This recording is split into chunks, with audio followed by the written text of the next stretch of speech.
Hello, Jordan and maybe. I bet you weren't expecting another story so soon. Today, well, again today, it's going to be The Boy Who Cried Wolf. Because it gives you a very good lesson on why not to lie about things.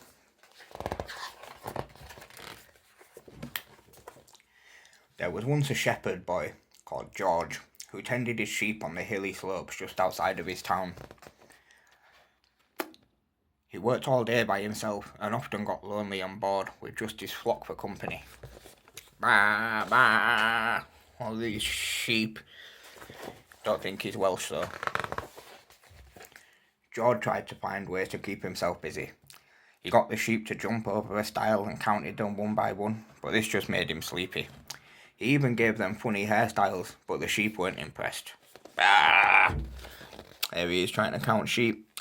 And there he is making them look stupid. Silly boy. Each morning, George would move out the sheep from field to field so that they could graze on the green grass.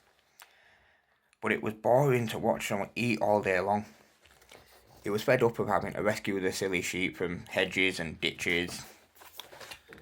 Here he is watching them eat, saving them like they're not his friends. So one day, after spending all morning trying to catch up to a naughty ewe, George came up with an idea. He left his flock unattended and rushed down the slopes towards the town as fast as his legs could carry him. There he is running away, just running away. He pretended to be in a panic and he shouted, "A wolf is attacking my sheep!"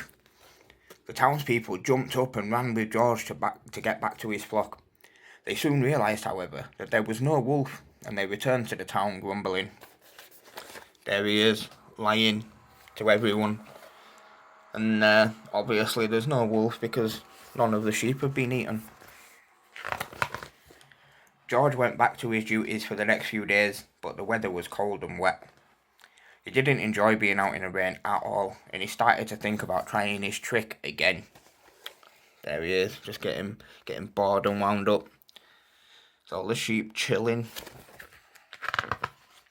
So the next morning, he ran to the town again, shouting, "Wolf! Wolf! There really is a wolf this time!" He burst into the courtroom and he ran up to the judge. "You must come and help me rescue the sheep, otherwise I'll lose my flock." And obviously, the flock are used to make all the coats and things for people in the town, so they're gonna come and look because it's important. There he is, lying again to everyone in a court of law. Again, the townspeople came rushing to help him, but when they saw there was no wolf, just like the first time, they were very cross. Soon after they left, George noticed something moving in the trees. He thought it was just his eyes playing tricks, but then he saw a furry body, bright eyes, and sharp teeth. There's the townspeople mad with him, and there's the real wolf who's come down from the woods. The wolf came rushing towards the sheep. They ran as fast as they could. Arrgh! George waved his arms and shouted at the wolf to leave, but it was no good. So he turned and ran, crying, "Wolf!" in earnest this time. There's the wolf, trying to actually eat the sheep. He rushed into the town calling for help, but no one would listen. He ran to the butcher, who shook his head and said, "You've lied one too many times." Then he ran to the baker, who shook his head as well and sent him away. Here's everybody, not having time for his lies. Eventually, George gave up and hurried back to his flock. Some of the sheep were missing, and the rest had scattered far and wide. The wolf was fast asleep, looking fatter than before. George shouted at the wolf to wake him, and he chased him away at last. There's the wolf, fattened up from eating all these sheep that could have been saved. It took George all day and all night to gather the rest of his flock, and George had learnt that a liar will not be believed when he speaks the truth. The end. There's George, only got a few sheep left out of the whole flock.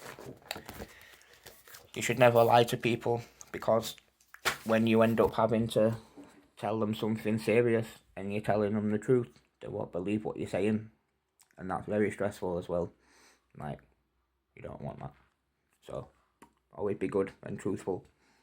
It's the American way, apparently.